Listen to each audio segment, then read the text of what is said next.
Հրապարակը գրում է, չնայած մի քանի օր առաջ մեր քաղաքը դաշինքի առաջին համար Մարտուն Գրիգորյանը հայտարարեց, որ կապահովի Վարդան Ղուկասյանի քաղաքապետ ընտրվելու համար պատկանող ձայները, սակայն չի շտապում հայտարարել ավագանու մանդատից հրաժարվելու մասին։ Հիշենք, որ նա ԱԺ պատիվ ունեմ խմբակցության падգամավոր է ու չի կարող ավագանու մանդատը համատեղել, որ Գրիգորյանի թիմն ու Գերդաստանը չեն համակերպվում նրա որոշման հետ, հայտնի է, իսկ դաշինքի մաս կազմող Միացյալ Հայաստանի նախագահ Երվանդ Թարվերդյանի օրերս արած հայտարարությունը կասկածներ է ծնել, թե գուցե Մարտունի թիմը սպասում է քաղաքական ինչ-ինչ զարգացումների, որ քաղաքապետ ընտրվի ոչ թե Ղուկասյանը, այլ Մարտուն Գրիգորյանը։ Թարվերդյանը օրերս հանրայինի եթերից ասել էր, թե ընդդիմադիրները բոլորն էլ թեկնածու կարող են առաջադրել ԿՊՆ-ն էլ պետք է մասնակցի նիստին, ով շատ ձայն հավաքի, նա էլ կընտրվի։ Այդ հայտարարությունն ընկալվել է որպես ակնարկ, որ ԿՊ-ի աջակցությամբ Մարտուն Գրիգորյանն ուզում է քաղաքապետ դառնալ։ Թերթի տեղեկություններով հետընտրական փուլում ԿՊ-ն առաջարկել է Գրիգորյանին իրենց հետ կոալիցիա կազմել դառնալ քաղաքապետ, բայց ասացին, որ մեր քաղաքը ոչ միայն ԿՊ-ի հետ ճանապարհ չունի գնալու, այլև իրենք լավ հիշում են, թե ինչ կատարվեց Բալասանյան դաշինքի հետ, երբ ԿՊ-ի հետ համագործակցության գնացին, ուստի Գրիգորյանի թիմը չի շտապում համագործակցել իշխանության հետ։ Մարտուն Գրիգորյանը երեկ գրառում արեց, թե տեղեկացնում եմ, որ բացի ինձնից մեր քաղաքը դաշինքի անունից ոչ մի քաղաքական ուժ ղեկավար չի կարող հանդես գալ առանց ինձ հետ համաձայնեցնելու մնացած ելույթները, հայտարարությունները, կարծիքներն ու հարցազրույցները կապ չունեն իմ ու մեր քաղաքը դաշինքի հետ։ Սակայն չի բացառվում, որ եթե Վարդան Ղուկասյանին մինչև առաջին նիստը կալանավորեն, իրավիճակը փոխվի, Գրիգորյանը դառնա քաղաքապետի անցողիկ թեկնածու, գրում է թերթը։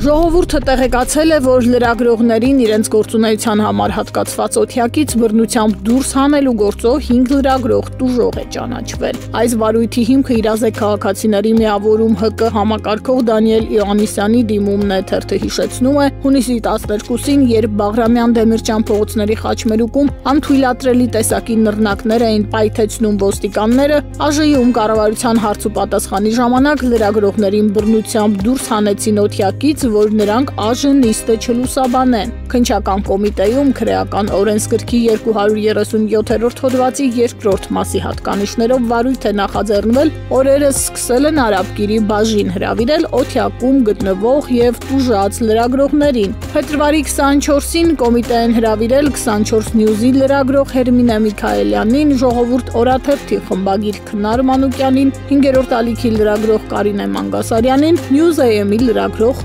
Ռուզան Խաչատրյանին, որոնք ճանաչվել են տուժող եւ հարցաքննվել։ Ժողովուրդ օրաթերթի թղթակիցը կոնկրետ անուններ է տվել, թե ում ներկայությամբ են լրագրողների մասնագիտական գործունեությունը խոչընդոտել, ով է կանգնած վերահսկել իրավիճակը, նախաքննության շահերից ելնելով լրատվամիջոցը այլ մանրամասներ չի հայտնում, բայց հետևում է կոմիտեի քննության ընթացքին, սպասելով պատասխանատու պաշտոնյաներին պատասխանատվության կանչելու գործին, կարդում ենք ժողովրդում։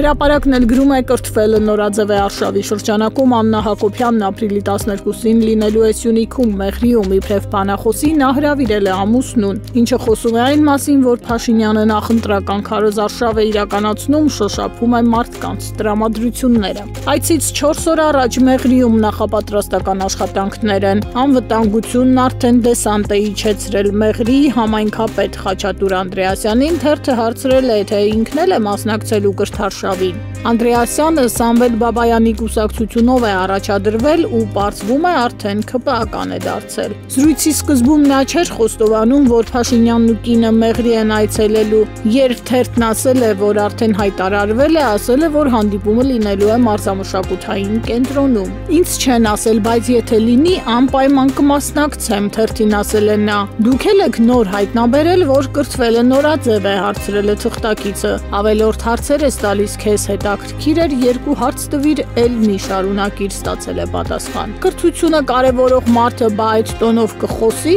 հետաքրքրվել է թերթը ու ստացել պատասխան, նորմալ է, ինչ վատ բան կա, թող բոլորն էլ գնան կրթվեն։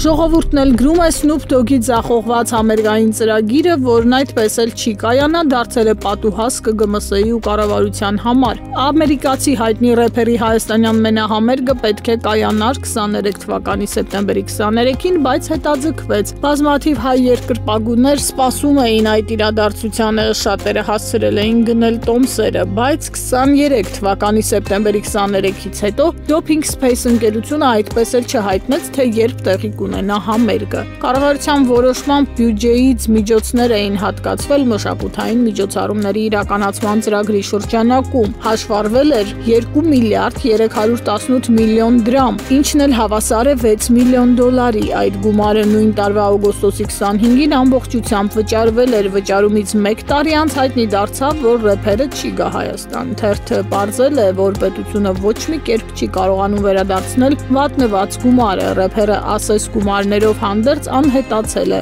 Կառավարությունն աննպատակ ծախս է արել 2 միլիարդ դրամ, սակայն արցախահայերի կացության 40 գումարած 10,000 դրամ աջակցության ծրագիրը կրճատում է անհիմն ու չպատճառաբանված պատրվակով ու ստացվում է Snoop Dogg-ը գցել է կառավարությանը անհետացել, իսկ կառավարությունը փորձում է այդ գումարները հավաքել առանց դրանք ծախսելու, գրում է թերթը։